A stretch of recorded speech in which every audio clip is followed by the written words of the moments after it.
Ezen a kapun gyűjt Marika néni, a szomszédasszony, gyűjt, és akkor egészen gyűjt. Mi még benn voltunk a konyhába. A kutya gazdája azt mutatja, hogy a szomszédasszony hol jött be. Régóta ismerik egymást, folyamatosan járnak át egymáshoz. Kutya elszabadult, és itten harabdálta. A nő azt mondja, 7 éve van náluk a kutya, de eddig senkit sem bántott. Igaz, a most megtámadott asszonyra korábban is mindig morgott. Hát a combját meg az arcát harapta meg. A kutya azután rontott rá az idős nőre, hogy elszakadt a lánca, amivel ki volt kötve, a testén és a fején is többször megharapta. Rex! Kutyuskám, gyere! Rexikém! Látod, mit hoztam én neked?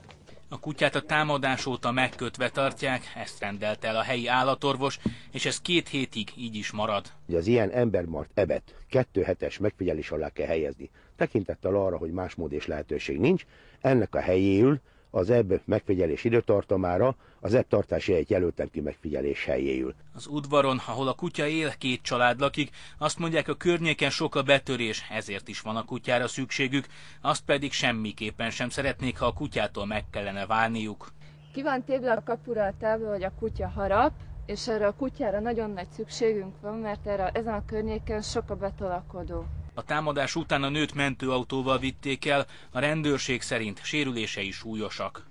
A nő a 8 napon túlgyógyuló súlyos sérüléseket szenvedett. A kisteleki rendőrkapitányság büntetőeljárás keretében vizsgálja az eset körülményeit.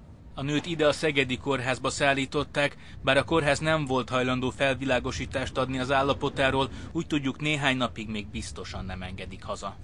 Légy ilyen buldog támadt rá néhány napja egy férfira. Ahelyett, hogy a természetes kutya reakciókkal 1-2 méterrel odébb megállna, szaglálna, vizsgálna, nézegetne, a félelem jeleit adná, ahelyett tulajdonképpen odaszalad és elkezd megfogni, igyekezni és szaggatni. A karját és a lábát harapták össze.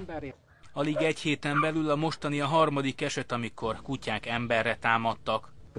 Ömlött így a füléből a vér, aztán később a combjánál is észrevettem a harapásokat. Ezt a múlt héten mondta egy férfi a Szabolcs megyei Mágyon, akkor a szomszéd kisfiút támadta meg egy kutya, vizsgálják, hogy ott hibázott-e valaki.